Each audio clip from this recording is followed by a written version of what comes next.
Hello बच्चों, आज की क्लास में हम स्टार्ट करने वाले हैं आर्थिक सुधार 1991 का पार्ट नंबर 4। ऑलरेडी इस चैप्टर के ऊपर 3 पार्ट्स में आपके लिए अपलोड कर चुका हूं। अगर आपने वो नहीं देखा तो भी देख लेना। पार्ट 1 के अंदर हमने इस पूरे चैप्टर का बेस समझ लिया था। पार्ट 2 के अंदर हम लोगों ने उदारीकरण और उदारीकरण के अंतर्गत किए गए सभी सुधारों के बारे में समझा था। पार्ट 3 के अंदर हम लोगों ने निजीकरण समझा था। आज इसका पार्ट 4 है जिसके अंदर मैं आपको वैश्वीकरण के बारे में समझाऊंगा। ये लास्ट सुधार है। तो वैश्वीकरण के अंदर वैश्वीकरण का अर्थ क्या था, वैश्वीकरण, भारत ने वैश्वीकरण को भी आर्थिक सुधारों में क्यों शामिल करा, और साथ में हम समझेंगे WTO का वैश्वीकरण के अंदर क्या रोल था। तो पार्ट नंबर 4 में आज हम वैश्वीकरण स्टार्ट कर रहे हैं। सबसे पहले हम समझेंगे वैश्वीकरण का मतलब क्या होता है। ठीक है, तो वैश्वीकरण का मतलब समझने से पहले आपको समझना होगा 1950 से लेकर 1990 तक भारत ने अपनी अर्थव्यवस्था को एक बंद अर्थव्यवस्था बना रखी थी। बंद अर्थव्यवस्था का मतलब क्या होता है, एक ऐसी अर्थव्यवस्था यानी कि एक ऐसा देश जिसका दुनिया के दूसरे देशों के साथ जो आयात निर्यात है यानी जो लेन देन है वो बहुत ही लिमिटेड होता है। पूंजी का प्रवाह ना के बराबर होता है। ना तो हम दूसरे देशों में जाकर आपके देश में पूंजी लगाएंगे, ना तो आप हमारे देश में आकर फ्रीली पूंजी लगा सकते हो यानी कि इन्वेस्टमेंट कर सकते हो। तो जब सारी चीजें लिमिटेड होती है और हम दुनिया के दूसरे देशों के साथ बिल्कुल एक कटकर आराम से साइड में बैठे रहते हैं और सिर्फ अपने देश के ऊपर ध्यान देते हैं, तो इसे हम लोग कहते हैं बंद अर्थव्यवस्था। तो 1950 से 1990 तक भारत की जो अर्थव्यवस्था थी वो बिल्कुल बंद अर्थव्यवस्था थी और भारत के बाजार पर जो था वो पूरी तरीके से जो हमारी घरेलू कंपनियां थी, घरेलू उद्योग थे, उनका पूरी तरीके से कब्जा था। लेकिन 1991 में भारत सरकार ने एक वैश्वीकरण का फैसला लिया। वैश्वीकरण का मतलब क्या है कि हमने ये फैसला करा कि अब हमारा देश वस्तु और सेवाओं का आयात निर्यात दुनिया के दूसरे देशों के साथ फ्री होकर करेगा। दूसरा, हम लोग पूंजी का प्रवाह बढ़ाएंगे यानी कि दूसरे देशों में हम लोग निवेश करेंगे और दूसरे देश भी हमारे देशों में आकर क्या करेंगे, निवेश करेंगे। इसके अलावा हम तकनीक का आदान प्रदान करेंगे। दुनिया के दूसरे देशों में जो तकनीक चल रही है हम उनको अपनाएंगे और हमारी भी कोई तकनीक अगर लेना चाहता है तो दूसरे देश वाला हमारी तकनीक को भी क्या कर सकता है, शेयर कर सकता है। ठीक है, तो इसी को हम लोग कह देते हैं बच्चों वैश्वीकरण। सिंपल सी बात है, वैश्वीकरण का मतलब होता है कि जो बंद अर्थव्यवस्था है, जो हमने अपनी अर्थव्यवस्था को दुनिया के दूसरे देशों से बिल्कुल अलग कर रखा है, बहुत सारे हम लोगों ने नियम और कानून बना रखे, उन नियम और कानूनों को हटाकर दुनिया के दूसरे देशों के साथ वस्तुओं का, सेवाओं का, लोगों का, पूंजी का और तकनीक के प्रवाह को बढ़ाना यानी दूसरे देशों के साथ इसे शेयर करना या फिर दूसरी अर्थव्यवस्थाओं के साथ अपने आप को कनेक्ट करना क्या कहलाता है, वैश्वीकरण कहलाता है। वैश्वीकरण से अभिप्राय एक ऐसी प्रक्रिया से है जो विश्व अर्थव्यवस्था में आए खुलेपन और बढ़ती हुई परस्पर आर्थिक निर्भरता। ठीक है, तो हम वैश्वीकरण के अंदर क्या कहते हैं कि जो सामान आपके पास है वो हमें बेचो और जो हमारे पास है वो हम आपको बेचेंगे। ठीक है, इससे अर्थव्यवस्था में क्या आता है, खुलापन आता है। तथा आर्थिक एकीकरण। आर्थिक एकीकरण का मतलब क्या है कि हम सब मिलजुल कर काम करेंगे। दुनिया के सारे देशों के साथ हम क्या करेंगे, मिलजुल कर काम करेंगे। वस्तुओं का, सेवाओं का, चाहे वो तकनीक का, चाहे वो पूंजी का। ठीक है, हम एकीकरण करके काम करेंगे और एक दूसरे का साथ देंगे। ठीक है, तो वैश्वीकरण का अगर अर्थ लिखने के लिए आता है एग्जाम में तो आप वो लिख सकते हो। नोट, इसके फलस्वरूप वस्तु तथा सेवाओं, तकनीक तथा अनुभव का संसार के विभिन्न देशों के साथ बिना रोक टोक विनिमय हो सकता है। तो क्या क्या बताया, वैश्वीकरण का मतलब होता है दुनिया के सभी देशों के साथ वस्तु, सेवा, तकनीक, अनुभव, पैसा, इनको आपस में क्या करना, शेयर करना ही वैश्वीकरण कहलाता है। विशेषकर यह माना गया कि संसार के विभिन्न विकसित देशों से पूंजी तथा तकनीक का प्रवाह भारत की ओर आ सकेगा। देखो, भारत ने जो वैश्वीकरण करा उसके पीछे मोटिव ये था कि हम दुनिया के दूसरे देशों का पैसा किसी तरीके से अपने देश में लेकर आए ताकि जो विकसित देश है वो हमारे देशों के अंदर पैसा लगाए, और दूसरा कि दुनिया के विकसित देश जो वस्तु और सेवाओं को बनाने के लिए जो तकनीक इस्तेमाल कर रहे हैं वो तकनीक हमारे देश में आ सके, इसलिए भारत ने वैश्वीकरण का सहारा लिया। वैश्वीकरण वास्तव में उदारीकरण तथा निजीकरण नीतियों का ही परिणाम है। कुल मिलाकर बोला जाता है कि अगर निजीकरण ना होता और अगर उदारीकरण ना होता तो वैश्वीकरण भी भारत में नहीं आता, यानी कि वैश्वीकरण भारत में उदारीकरण और निजीकरण के बदौलत ही आ पाया है। ठीक है, तो वैश्वीकरण के बारे में मैंने जो अहम बातें थी वो मैंने आपको बता दी। बच्चों, नेक्स्ट नंबर पे है बाहरी स्रोत, जिसे हम लोग आउटसोर्सिंग सर्विसेज भी कहते हैं। सबसे पहले हमें समझना होगा कि आउटसोर्सिंग सर्विसेज का मतलब क्या होगा। देखो, अगर मेरा कोई बिजनेस है और मैं अपने बिजनेस के बाहर से कोई सर्विस लेता हूं तो उसे हम लोग कहते हैं आउटसोर्सिंग सर्विसेज, या फिर हम लोग इसी को कहते हैं बाहरी स्रोत सेवाएं। ठीक है, जैसे मान लो मेरा अगर मान लो कपड़े बनाने का काम है, तो मैं कपड़े बनाने में एक्सपर्ट हूं, लेकिन मुझे कपड़े बनाने के साथ साथ अपने कपड़ों का एक अच्छी तरीके से एडवर्टीजमेंट भी करना है, क्योंकि जब मैं एडवर्टीजमेंट करूंगा तभी तो मार्केट के अंदर मेरी सेल बढ़ेगी। तो अब एडवर्टीजमेंट करने में मैं एक्सपर्ट नहीं हूं, तो मैं क्या करूंगा, किसी ऐसी कंपनी के साथ टाई अप करूंगा, यानी उनको कुछ पैसे देकर क्या करूंगा, एडवर्टीजमेंट करवाऊंगा। मैं उनको बोल दूंगा भाई मैं आपको महीने में इतने पैसे दे दूंगा, आप मेरा एडवर्टीजमेंट बनाओ, सोशल मीडिया पेज पे डालो, क्योंकि आप लोग इसमें एक्सपर्ट हो, वो अच्छी एडिटिंग कर सकते हैं, अच्छी तरीके से उसे फिल्म कर सकते हैं, तो वो मेरा एडवर्टीजमेंट करेंगे तो मेरा बिजनेस क्या होगा, बढ़ेगा। तो अब मैं कपड़ों का बिजनेस है और मैं एडवर्टीजमेंट की सर्विस बाहर से ले रहा हूं, तो इसको हम लोग कहते हैं आउटसोर्सिंग सर्विसेज। देखो, वैश्वीकरण के बाद ना दुनिया की जितनी भी बड़ी बड़ी कंपनियां थी उनके लिए भारत के दरवाजे खुल गए थे और वो बहुत खुश थे। रीज़न क्या था कि जैसे मान लो अमेरिका जैसी अमेरिका के अंदर बहुत बड़ी बड़ी कंपनी है और अमेरिका के अंदर कोई किसी भी काम के लिए अगर कोई बंदा 1 लाख रुपए लेता है, तो इंडिया की पॉपुलेशन काफ़ी ज़्यादा है और इंडिया के अंदर जो लेबर है, जो श्रम है, वो काफ़ी ज़्यादा सस्ता है। जो काम अमेरिका के अंदर आप 1 लाख में करवाओगे, वो इंडिया की लेबर आपको 30,000, 40,000, 50,000 रुपए में ही करके दे देगी। तो वैश्वीकरण के बाद क्या हुआ कि भारत की बड़ी सी पॉपुलेशन को देखते हुए और भारत में इतने सारे और सस्ते लेबरों को देखते हुए दुनिया के बहुत सारी कंपनियों ने इंडिया की कंपनियों से टाई अप करना शुरू कर दिया। टाई अप करने का मतलब क्या है कि वहां से बैठे बैठे बोला भाई मेरे कॉल सेंटर का काम तुम संभाल लो, ठीक है भाई मेरे एडवर्टीजमेंट का काम तुम संभाल लो, भाई मैं काम अमेरिका में करता रहूंगा, मेरा जो डाटा एंट्री का काम है तुम पूरा करवा दो, मैं आपको यहाँ से मेल करता रहूंगा, मेरा डाटा एंट्री का पूरा काम करवा दो और मुझे भेज दो। तो एक तरीके से वैश्वीकरण के बाद दुनिया की बहुत बड़ी बड़ी कंपनियों के लिए इंडिया के जो रास्ते थे, इंडिया का जो दरवाजा था वो खुल गया था और उन्होंने इंडिया की कंपनियों के साथ टाई अप करके अपने बहुत सारे काम करवाने शुरू कर दिया। आज का टाइम अगर देखा जाए तो दुनिया की जितनी भी बड़ी बड़ी कंपनियां हैं, मुझे नहीं लगता कि कोई भी ऐसी कंपनी होगी जिसका इंडियन कंपनियों के साथ टाई अप होगा और वो अपनी आउटसोर्सिंग सर्विसेज इंडिया से ना ले रही हो। तो आउटसोर्सिंग सर्विस, इसीलिए तो इंडिया के अंदर इतने सारे कॉल सेंटर्स खुलते जा रहे हैं। भाई कंपनी कहाँ चल रही है, फ्रांस के अंदर, और उसका कॉल सेंटर कहाँ है, इंडिया के अंदर।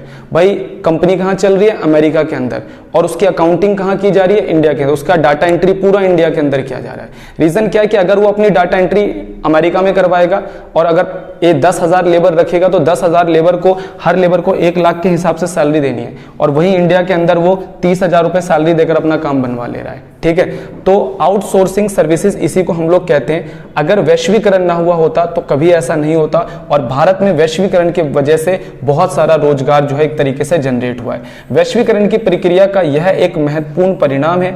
यह एक ऐसी प्रणाली है जिसके अंतर्गत व्यवसाय संबंधी सेवाएं बाहर से किराए पर ली जाती है। कॉल सेंटर, प्रतिलेखन जैसे हम अकाउंटिंग वगैरह कहते हैं, रोग विशेषज्ञ परामर्श इत्यादि सेवाएं इसके अंदर शामिल है। तो भारत आउटसोर्सिंग सेवाओं का एक हब बनता जा रहा है। रीजन क्या है, वैश्वीकरण। अगर वैश्वीकरण ना होता तो भारत के अंदर बहुत सारे लोगों को रोजगार भी नहीं मिल पाता। ठीक है, अगला नंबर, भारत बाहरी स्रोत का एक महत्वपूर्ण गंतव्य बनता जा रहा है, विशेषकर व्यापार प्रक्रिया बाहरी स्रोत जैसे कि कॉल सेंटर भी जिसे कहते हैं। इसके 2 महत्वपूर्ण कारण हैं। क्यों दुनिया की सारी कंपनियां भारत की कंपनियों के साथ टाई अप करके अपना काम करवा रही हैं? रीजन क्या है? रीजन है ये कि भारत के अंदर बहुत ही सस्ते श्रम है, यानी बहुत कम पैसों में काम करवाया जा सकता है, और सूचना तथा प्रौद्योगिकी यानी कि भारत का जो IT सेक्टर है वो बहुत तेजी से क्या करता जा रहा है, ग्रो करता जा रहा है। ये 2 रीजन है।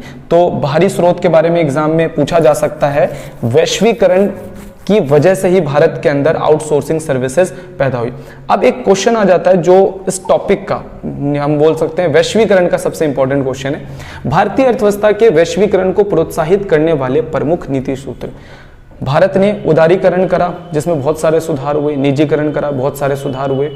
तो उदारीकरण और निजीकरण के साथ भारत वैश्वीकरण को क्यों शामिल करा? वैश्वीकरण का सुधार भी भारत क्यों लेकर आई? क्योंकि भारत से पहले बहुत सारी अर्थव्यवस्थाओं ने वैश्वीकरण किया था और उनको बहुत अच्छे अच्छे रिजल्ट मिले। इसीलिए भारत सरकार ने उदारीकरण और निजीकरण के साथ एक सुधार और लेकर आई जिसका नाम था वैश्वीकरण। तो वैश्वीकरण लाने के पीछे भारत की जो मंशा थी वो क्या थी? विदेशी विनिमय की अंश सीमा में वृद्धि करना। भारत सरकार ये चाहती थी कि हम वैश्वीकरण लाकर सभी आयात निर्यात के अंदर सभी अवरोधों को हटा देंगे, सभी नियम और कानून को कम करेंगे, जिससे विदेश का पैसा भारत के अंदर आने लगेगा। और ऐसा हुआ भी। आंशिक परिवर्तनीयता से अभिप्राय बाजार कीमत पर विदेशी करेंसी को खरीदने तथा बेचने से है। ठीक है, विदेशी पूंजी निवेश की अंश सीमा को 40% से बढ़ाकर 51 से 100% तक कर दिया गया। पहले विदेश का पैसा भारत की किसी भी कंपनी में 40% से ज्यादा नहीं लग सकता था, लेकिन अब उसे 51 से 100% तक कर दिया गया था।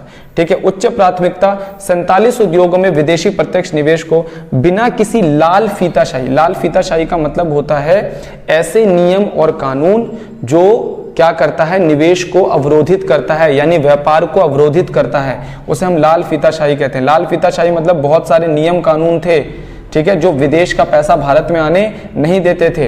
अब उन लाल फीताशाही को हटा दिया गया, जिससे 100% तक की अनुमति दे देगी। भारत सरकार ने वैश्वीकरण के अंतर्गत अनाउंसमेंट करा कि भाई बहुत सारी कंपनियों में अब विदेश का पैसा 100% तक लगाया जा सकता है, यानी कि पूरा पैसा अगर फॉरेन का भी लग जाए तो हमें कोई दिक्कत नहीं है। निर्यात व्यापार गृह, सबसे पहले निर्यात व्यापार गृह वो गृह होते हैं, यानी कि ये वो संस्थाएं होती है या वो लोग होते हैं जो क्या करते हैं, विदेशों में हमारे निर्यात को बढ़ाने में हमारी मदद करते हैं। तो निर्यात व्यापार गृहों को भी 100% तक विदेशी पूंजी निवेश की अनुमति दे दी गई थी। ठीक है, इनमें भी 100% यानी कि जो निर्यात व्यापार गृह थे इनको अनुमति दे दी गई कि आप 100% तक विदेशी पूंजी लगा सकते हो। हालांकि विदेशी विनिमय प्रबंध अधिनियम, अब देखो हुआ क्या कि वैश्वीकरण के बाद ना भारत के अंदर तेजी से विदेश का पैसा आने लगा, हमारा पैसा विदेशों में जाने लगा। तो अब गवर्नमेंट को लगा कि कहीं यार ये दिक्कत ना पैदा कर दे, इसलिए भारत सरकार ने इनके ऊपर भी नियम और कानून लगाने जरूरी समझे, इसलिए इनको भी कंट्रोल करना जरूरी समझा, इसलिए विदेशी विनिमय प्रबंध अधिनियम लेकर आई। विदेशी विनिमय प्रबंध अधिनियम को लागू किया गया। इस अधिनियम के अनुपालन को उच्च प्राथमिकता भी दी गई, यानी कि ठीक है वैश्वीकरण कर दिया, विदेश का पैसा तेजी से भारत में आएगा, हमारा भी बाहर जाएगा, लेकिन यार सब कुछ एक थोड़ा बहुत नियम कानून के अंतर्गत होना चाहिए। ऐसा नहीं कि पैसा कहां से आ रहा है कहां जा रहा है हमें कुछ पता ही नहीं होना चाहिए, यानी भारत सरकार को इसकी नॉलेज होनी चाहिए। इसलिए भारत सरकार एक कानून भी लेकर आ गई, विदेशी विनिमय प्रबंध अधिनियम। ठीक है, तो वैश्वीकरण को प्रोत्साहित करने वाला पहला कारण तो मैंने आप लोगों को बता दिया। दूसरा कारण इसके अंदर क्या था? दूसरा कारण था आंशिक परिवर्तन या परिवर्तनीयता। ठीक है, देखो जो इंडिया का पैसा था, इंडिया का जो रुपया था, वो पहले दुनिया के दूसरों देशों के अंदर आप कन्वर्ट नहीं कर सकते थे, लेकिन इसके बाद वैश्वीकरण के बाद भारत सरकार ने अनुमति दे दी कि रुपये को आप दुनिया के दूसरी करेंसीज के अंदर कन्वर्ट कर सकते हो। वैश्वीकरण के उद्देश्यों को प्राप्त करने हेतु भारतीय रुपये को आंशिक परिवर्तनीयता की अनुमति निम्नलिखित सौदों के लिए दी गई थी: वस्तुओं तथा सेवाओं के आयात निर्यात के लिए, ठीक है, निवेश पर ब्याज और लाभांश का भुगतान करने के लिए, परिवार के खर्चों को भेजी हुई रकम से आंशिक परिवर्तन। इस कारण कहा जाता है क्योंकि इसे पूंजी संबंधी सौदों में सम्मिलित नहीं किए जाते हैं। भाई पहले क्या था कि आप रुपये को इजीली दुनिया की दूसरी करेंसीज के अंदर कन्वर्ट नहीं कर सकते थे, लेकिन आंशिक परिवर्तनीयता के बाद यानी कि वैश्वीकरण के बाद भारत सरकार ने अनुमति दे दी कि आप वस्तुओं को खरीदने बेचने के लिए, पैसों को ट्रांसफर करने के लिए आप रुपये को दूसरी करेंसीज में भी ट्रांसफर कर सकते हो। दीर्घकालीन व्यापार नीति, वैश्वीकरण के अंतर्गत भारत दीर्घकालीन व्यापार नीति को लेकर आए। दीर्घकालीन व्यापार नीति का मतलब क्या होता है? आर्थिक सुधारों के अनुरूप विदेशी व्यापार नीति को दीर्घ अवधि अर्थात 5 वर्ष के लिए लागू किया गया था। इस नीति का मुख्य विशेषता यह है कि यह एक उदार नीति थी। उदार मतलब एक बड़ी नीति थी। इस नीति के अंतर्गत विदेशी व्यापार पर लगे सभी प्रकार के नियंत्रण तथा प्रतिबंध को हटा दिए गए और खुली प्रतियोगिता को प्रोत्साहित किया गया। दीर्घकालीन व्यापार नीति के अंतर्गत क्या था, अब मैं आपको समझा देता हूं। इसके अंतर्गत भारत सरकार ने वैश्वीकरण के अंदर दीर्घकालीन व्यापार नीति को अपनाया, यानी व्यापार पर जितने भी नियम और कानून लगे थे सभी नियम और कानून को भारत सरकार ने या तो खत्म कर दिए या बहुत ही कम कर दिए, जिससे आयात और निर्यात को बढ़ावा मिले और भारतीय बाजारों के अंदर अब प्रतियोगिता बढ़ने लगी, क्योंकि विदेश की कंपनियां भी भारत के अंदर आने लगी थी। ठीक है, तो मैंने आपको 4 बातें बता दी क्यों भारत सरकार ने 3 बातें बता दी क्यों भारत सरकार ने वैश्वीकरण को बढ़ावा दिया। ठीक है, नेक्स्ट पॉइंट पे है प्रशुल्क में कमी। ठीक है, वैश्वीकरण के अंतर्गत भारत सरकार ने अपनी अर्थव्यवस्था को दुनिया के दूसरे अर्थव्यवस्थाओं के साथ जोड़ना शुरू करा, तो पहले क्या था कि कोई भी वस्तु और सेवा हमारे भारत से खरीदने आता था, या हमारा भारत दूसरे देशों से, यानी हमारे देश के लोग जब दूसरे देशों से वस्तु और सेवाएं खरीदते थे तो उनके ऊपर बहुत प्रशुल्क लगाया जाता था, यानी बहुत हैवी टैक्स लगाया जाता था। लेकिन वैश्वीकरण के बाद सरकार ने क्या बोला कि भाई हम इन टैक्सों को, इन प्रशुल्कों को क्या कर लेंगे, कम कर लेंगे। प्रशुल्क में कमी, प्रतियोगिता को प्रोत्साहित करने के लिए भारत सरकार ने प्रतियोगिता को प्रोत्साहित करने हेतु भुगतान तथा शेष विश्व के बीच किए जाने वाले व्यापार के अधिकांश वस्तु और प्रशुल्क अवरोध को हटा दिया गया। प्रेरणात्मक प्रतिबंधों को हटाना, ठीक है, इसके अंतर्गत सरकार ने बहुत सारे प्रतिबंध थे जो सरकार ने क्या कर लिए, हटा लिए, और इसके अंदर WTO का रोल था। तो देखो कुल मिलाकर बात यह है कि आपके सामने ना क्वेश्चन इस तरीके से आएगा, भारतीय अर्थव्यवस्था के वैश्वीकरण को प्रोत्साहित करने वाले प्रमुख नीति सूत्र, ठीक है, भारत ने कौन कौन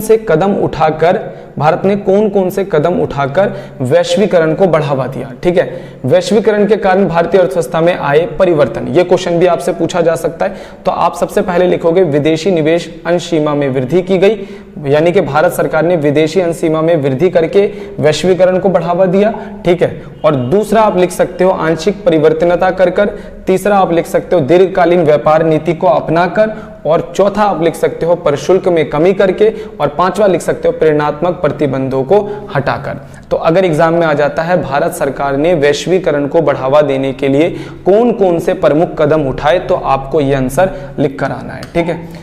जो नेक्स्ट नंबर पे है विश्व व्यापार संगठन, वर्ल्ड ट्रेड ऑर्गेनाइजेशन, ठीक है। अभी वर्ल्ड ट्रेड ऑर्गेनाइजेशन क्या है, ये एक ऐसी संस्था है जिसके पास बहुत सारे सदस्य हैं, लगभग इसमें 164 देश हैं जो इसके सदस्य हैं। अब ये क्या करता है, इसके जो भी सदस्य देश हैं उनके बीच में व्यापार को बढ़ाने का काम करता है, यानी कि अगर दो देश हैं उनके बीच में किसी भी वजह से व्यापार नहीं हो पा रहा तो वो इंटरफेयर करता है और उस व्यापार को क्या करता है, व्यापार को बढ़ाने की कोशिश करता है। या फिर व्यापार में होने वाली किसी भी दिक्कत को, अपने सदस्य देशों के बीच में व्यापार में होने वाली किसी भी दिक्कत को दूर करने का काम कौन करता है, वर्ल्ड ट्रेड ऑर्गेनाइजेशन। सिंपल सी बात यह है कि ये वैश्वीकरण को प्रमोट करने का काम करता है। भारत के अंदर भी वैश्वीकरण को WTO ने बहुत बड़े लेवल पर प्रमोट करा है। वैश्वीकरण का भारत जब से WTO का सदस्य बना है, WTO का सदस्य बनने के बाद भारत ने वैश्वीकरण की ओर अपने जो कदम है बहुत तेजी से आगे बढ़ाए, ठीक है। जरा समझते हैं WTO क्या है। विश्व व्यापार संगठन का प्रारंभ WTO से पूर्व गेट 1948 में होता है। जब ये बना था 1948 में, तब इसका नाम GATT गेट में विश्व व्यापार के लिए एक संगठन के रूप में स्थापित किया हो गया था, जिसमें 23 देश शामिल थे। गेट में पहले कितने देश थे, 23 देश शामिल थे। अंतर्राष्ट्रीय बाजार में सभी बहुपक्षीय व्यापार समझौतों का प्रबंधन करने के लिए स्थापित की गई थी। इसको बनाया गया था सभी देशों के बीच में जो व्यापार समझौते हैं। होता क्या है कि दो देशों के बीच में व्यापार समझौते होते हैं, फिर किसी भी रीजन की वजह से, क्योंकि सरकारें बदलती रहती है, वहाँ की पॉलिटिक्स चेंज होती रहती है, लोग चेंज होते रहते हैं, तो फिर क्या होता है कि उनके बीच में आपसी मतभेद होता है, व्यापार खत्म हो जाता है, जिससे इन्वेस्टरों का नुकसान हो जाता है। अब जैसे इंडिया और चाइना, इनके बीच में कंफ्लिक्ट चलता रहता है। तो WTO अगर बीच में ना आए तो फिर क्या होगा, सारा व्यापार अचानक बंद होगा, वहां के इन्वेस्टर को भी नुकसान होगा, यहाँ के इन्वेस्टर को भी नुकसान होगा। तो WTO बस इसी चीज की अश्योरिटी देता है कि दो देशों के बीच में अगर मतभेद भी होंगे तो हम व्यापार को चालू रखेंगे किसी भी तरीके से, ठीक है।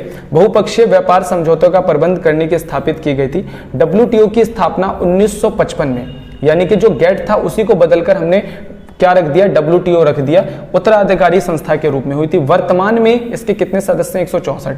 जब शुरू किया गया था तो 23 देश इसके साथ थे, आज 164 देश इसके साथ जुड़े हुए हैं, ठीक है। और सभी सदस्य देशों को WTO नियमों के तहत निर्मित नीतियों और कानूनों को मानना पड़ता है। सभी देश जो इसमें 164 देश है, WTO ने जो भी नियम कानून बनाए व्यापार के रिगार्डिंग, वो उनको मानना पड़ेगा। WTO एक महत्वपूर्ण सदस्य के रूप में भारत, ठीक है, भारत भी इसका क्या बन चुका है, अब मेंबर बन चुका है। तो भारत ने WTO के कहने पर ही आयात निर्यात पर लगने वाले भारी प्रशुल्कों को हटाया है और अपने देश और दुनिया के दूसरे देशों के साथ आयात और निर्यात को बहुत बड़े लेवल पर बढ़ाने का काम किया है, ठीक है। अब अगला है WTO के कुछ महत्वपूर्ण कार्य। भाई WTO क्या करता है, प्रशुल्क और गैर प्रशुल्क प्रतिबंधों को हटाता है। दो देशों के बीच में अगर व्यापार हो रहा है, जैसे मान लो इंडिया और चाइना के बीच में व्यापार हो रहा है, चाइना ने बहुत ज्यादा प्रशुल्क लगा रखा है, इंडिया ने कम लगा रखा है, तो चाइना को समझाएगा भाई तुम प्रशुल्क कम करो, तुम दोनों के बीच में आपस में ट्रेड ज्यादा होगा, तुम्हें ज्यादा फायदा मिलेगा, तो ये काम करता है। नियम पर आधारित व्यापार शासन, देखो, व्यापार नीति होनी चाहिए और नियम और कानून होने चाहिए। जब दो देशों के बीच में पैसा लगाया जाता है, व्यापार होता है, तो अमेरिका और इंडिया के बीच में अगर मान लो डीलिंग हो रही है, वहां का बंदा इंडिया से कुछ सामान खरीद बेच रहा है, तो वहां पैसे डूबने के भी चांसेस होते हैं। वहां पर उसको डर रहता है कि यार मैं दूसरे देशों के साथ डीलिंग कर रहा हूं, कहीं मुझे नुकसान ना हो जाए। तो WTO क्या करता है, जो इन्वेस्टर है उनकी रक्षा करने का काम करता है। वो ऐसे नियम और कानून दोनों देशों के बीच में बनाता है जिससे इन्वेस्टर को के नुकसान को कम किया जा सके। ठीक है। सेवाओं के उत्पादन और व्यापार को बढ़ाता है, विश्व में संसाधनों का अनुकूलतम उपयोग सुनिश्चित करता है और पर्यावरण का संरक्षण करता है। यानी कि विश्व व्यापार संगठन जो है व्यापार इस तरीके से बढ़ाता है जिससे वहां के किसी भी देश के पर्यावरण को कम से कम नुकसान पहुंचे। तो कुल मिलाकर यह कि एग्जाम में आ जाता है WTO के कार्य बताओ, ये कार्य आप लिख देना, चल जाएगा। ठीक है। अगले नंबर पे है, क्या भारत को WTO का सदस्य होना चाहिए? देखो, तो इसमें दो पक्ष में हमारे इकोनॉमिस्ट बटे हुए।